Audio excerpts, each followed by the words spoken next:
Oi, sou a Carol Passos. E eu sou a Stephanie Ceola. E esse é o Passo Fácil, um podcast criado por duas amigas que gostam de falar sobre livros. Nós somos jornalistas, estudamos literatura e falamos aqui sobre livros com muito bom humor e zero pretensão. Vem com a gente! Oi, aqui é a Stephanie Ceola e tá começando o último episódio da 6ª temporada do Passo Fácil Podcast. Você vai ouvir agora a segunda parte da nossa conversa com a escritora Micheline Verunsky, focada no livro Caminhando com os Mortos. Eu fiquei muito triste lendo esse livro, porque assim, é muito louco como você conta, como essa história é contada, porque ela começa já de um jeito que, mesmo a história avançando, eu ia tentando não entender o que eu estava entendendo, que estava acontecendo ali. Eu fiquei em negação, assim, por um tempo. E, por outro lado, novamente você tem esse jeito tão poético de trabalhar o texto, que parece que ele amortece um pouco, assim, o impacto daquela coisa tão cruel, né, que acontece. Nesse livro, uma mulher é queimada viva por motivos religiosos, por pessoas muito próximas a ela, né, e a gente vai entendendo essa história que se passa numa pequena cidade do interior.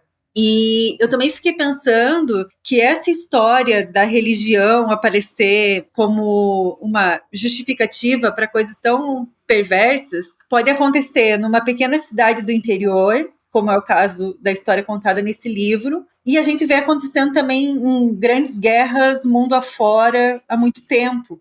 Então, por isso eu queria saber o que te motivou a contar essa história, né? Você já falou um pouco da trilogia, mas também como é que foi a escolha desse tema, né? E também tem essa forte questão da mulher, né? Nesse teu livro. Sim. Esse livro ele é dedicado a 3 pessoas, né? Ele é dedicado a Henri, a Belinha e a Jacinta. Dessas 3 pessoas eu conheci pessoalmente 2. Henri, que era meu amigo, e Jacinta, que na minha cidade, há alguns anos atrás, né, há muitos anos atrás, era chamada pejorativamente de a traveca da cidade. Hoje a gente chama de mulher trans. Belinha também era da minha cidade, mas eu não a conheci pessoalmente, e os 3 foram assassinados, queimados vivos. Era uma história que, na verdade, eu já havia ensaiado contar. Há muitos anos atrás eu escrevi um conto, logo que aconteceu um desses episódios, eu escrevi um conto que nunca foi publicado. Depois, quando eu estava terminando O Som do Rugido da Onça, eu escrevi um outro conto, né, pensando nessas histórias, até que um pouco antes da pandemia, Henri, esse meu amigo, foi assassinado. Então, quando ele é assassinado, eu digo, não, agora eu preciso, de fato, sentar e contar essa história, pensar esses lugares, né, em que pessoas são mortas por intolerância, a intolerância religiosa, intolerância pelas suas próprias existências, né, pela alteridade. E é o meu romance da pandemia, né, quando tudo fecha com esse romance que eu fico trancada dentro de casa. Você falou aí da linguagem, né, que é uma linguagem poética. Eu acho que são eventos muito duros, os que são relatados no Caminhando com os Mortos, e eu penso que o leitor ele precisa ter um respiro, né, para ele continuar, para ele seguir lendo essa história, uma história como essa, né? Então, quando eu trabalho esses elementos poéticos dentro de uma narrativa, não é para estetizar a violência, mas para dar ao leitor uma ferramenta para que essa jornada de leitura se torne minimamente suportável. Então, do mesmo modo que foi um livro difícil de ser escrito, eu sei que ele é um livro difícil de ser lido.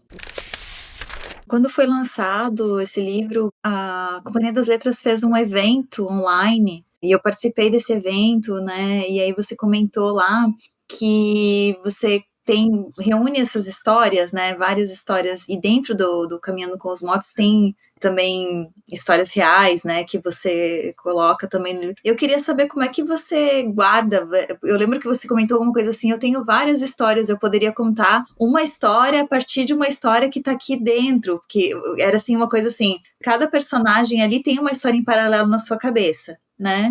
E aí que você poderia desenvolver. Inclusive, até eu lembro que você contou uma história relacionada àquela moça que é encontrada morta na rodovia, né? Na estrada, né? E aí eu queria saber se isso tem um método de organização de catálogo, assim, por exemplo, se você quiser desenvolver depois essa história num outro livro, ou não, se simplesmente é uma coisa que você pensa na hora que você está escrevendo e depois, enfim, fica guardado só na tua cabeça. Como é que você organiza esse processo de tão criativo, né, de histórias? Eu não organizo.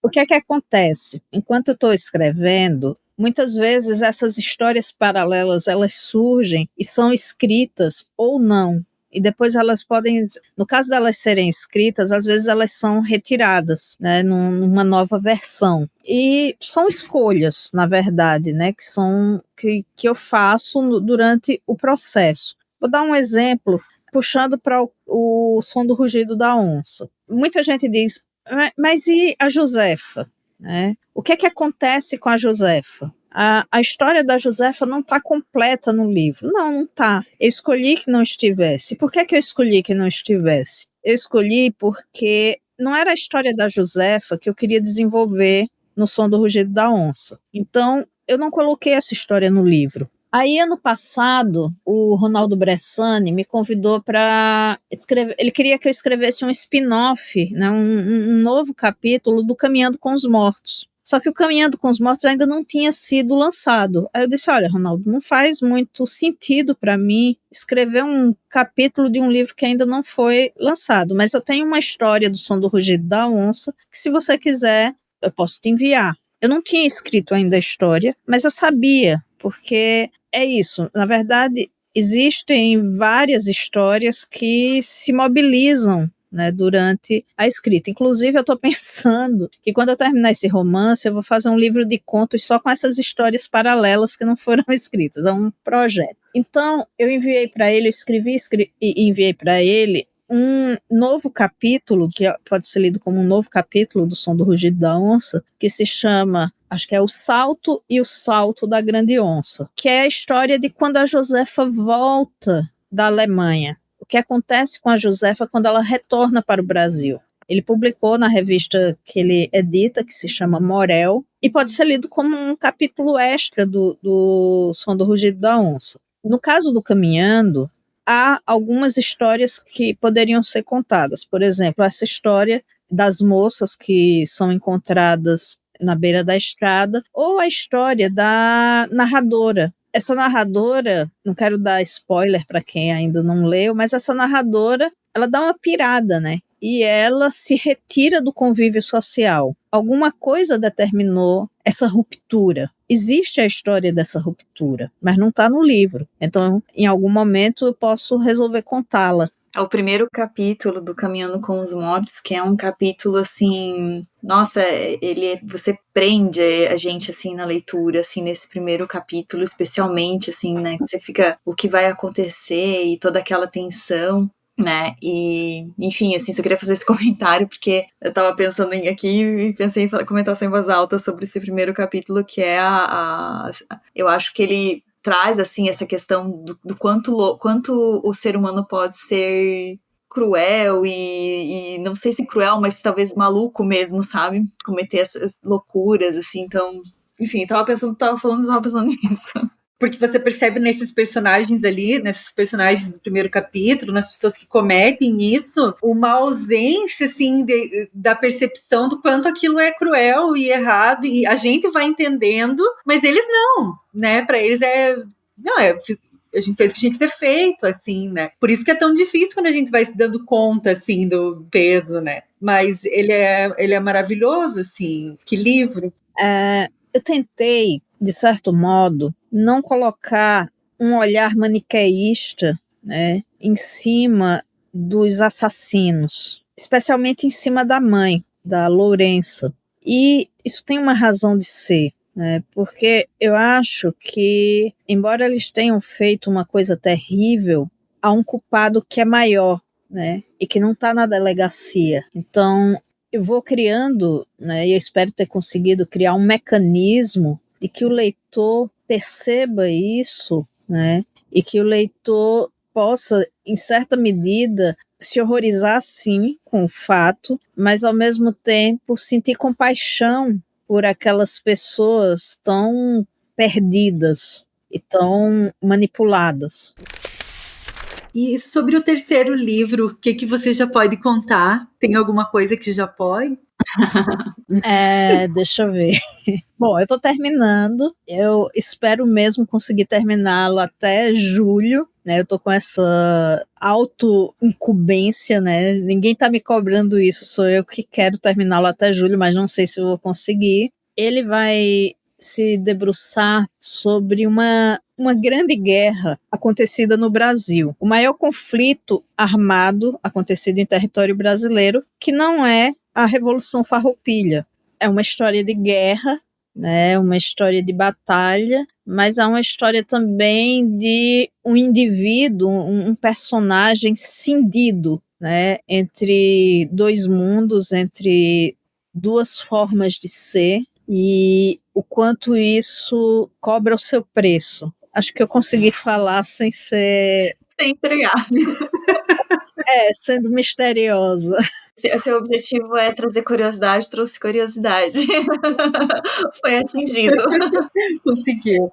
O Caminhando com os Mortos me lembra um romance de uma escritora catarinense aqui, a Ieda Magri, não sei se você já conhece ela. Ah, sim, a Ieda, claro. E ela tem o livro Um Crime Bárbaro, né? E, né, para ver como essa questão da violência também ela escreveu aqui do interior de Santa Catarina, né? A história se passa aqui no interior, é uma história da infância dela, que ela relembra, né? E também ela traz esse recorte de ficção para uma história real. E aí, agora você falando desse terceiro livro, eu lembrei de outro escritor catarinense, que é o Marcelo Labes, que a gente já trouxe aqui no O Labes, incrível. Incrível. Eu também lembrei. Ele escreveu O Paraíso do Paraguai, é um livro também de guerra. Sou muito fã do Labes. Ah, que legal. Nossa, ele vai ficar super feliz. Meu Deus, ele vai morrer. E sabe, eu já disse isso pra ele.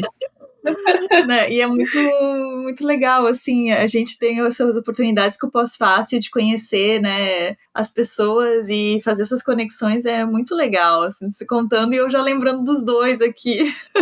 Isso eu acho muito bacana, sabe, de como nesse país continental essas vozes, né, da literatura, elas surgem, elas dialogam. E como a gente tem assim uma literatura contemporânea brasileira tão impressionante, tão bonita, né, e marcante também. Eu acho que a gente vive um momento ímpar da literatura brasileira. E também acho que, assim, vendo vocês, né, trazendo temas e trazendo a sua própria cultura e diversificando mesmo, como a gente comentou antes, né, culturalmente é muito rico, assim, né, a gente já trouxe aqui no Pós-Fácil escritores da Bahia, né, enfim, de outros estados, e é muito rico, assim, a gente ler essa literatura e abrir essa cabeça, como tu falou, assim, sonhar com outras realidades, outros mundos, assim, é muito rico mesmo. E além disso, a gente tem também uma diversidade de personagens, né, de histórias, né, para além dessa diversidade de autores e de mundos, a gente tem essa diversidade de sotaques, de gênero, de recorte de classe dentro das histórias, né, então isso faz um panorama da literatura contemporânea, um panorama interessantíssimo, né? E eu acho que dentro desse panorama, trabalho como o de vocês, com o Pós-Fácil e book influencers, eu não sei se é essa a palavra, no YouTube, no Instagram, né, em outras redes, tem servido para ampliar, né, esse alcance. Aí a gente tem o Leia Mulheres, aí tem o Mulherio das Letras, né, tem esses vários clubes de leitura, né, no país inteiro, né? Então, acho que é isso, é um panorama que eu vejo como inédito e muito bonito e forte. Uhum. E a ponto de incomodar, aqui em Santa Catarina a gente vive alguns episódios muito tristes relacionados à censura de livros, né? Há essa diversidade, há espaço, mas também há essas pessoas que não leem e que acabam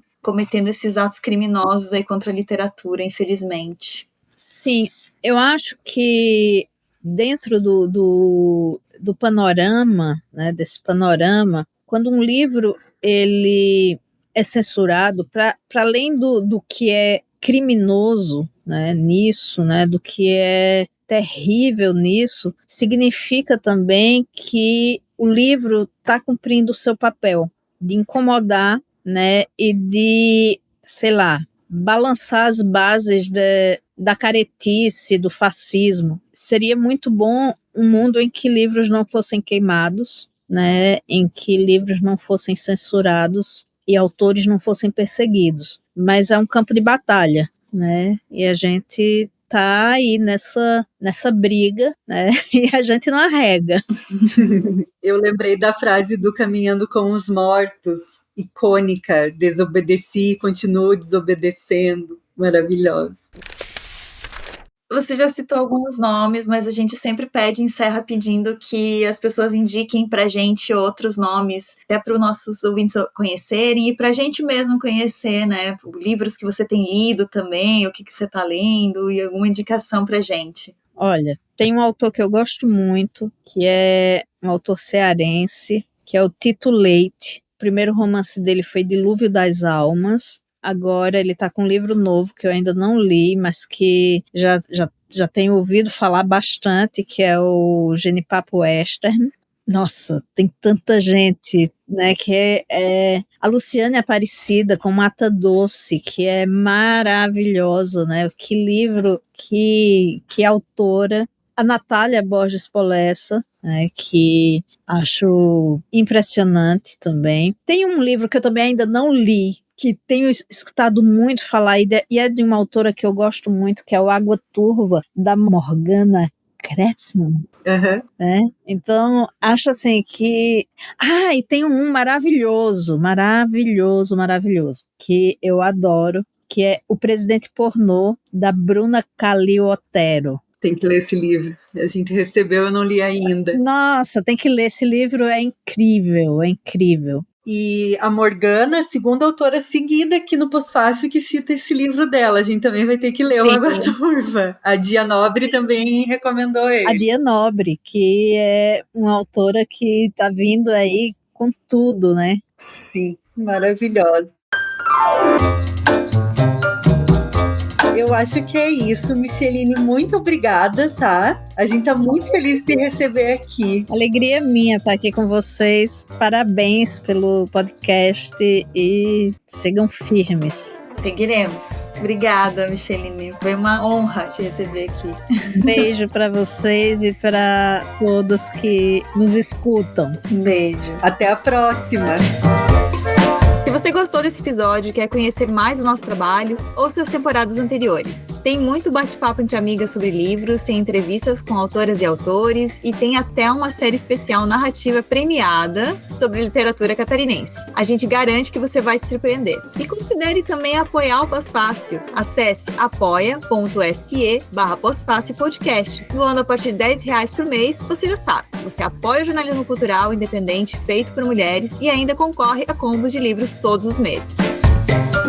O Pós-Fácil Podcast é uma realização do Pós-Fácil Hub de jornalismo em áudio. O roteiro e a apresentação desse episódio são de Stephanie Ciola e Carol Passo. A edição é de BZT Studio. Para conhecer mais sobre a gente, acesse posfacilhub.com. Esse podcast foi editado pela BZT e produzido por Pós-Fácil.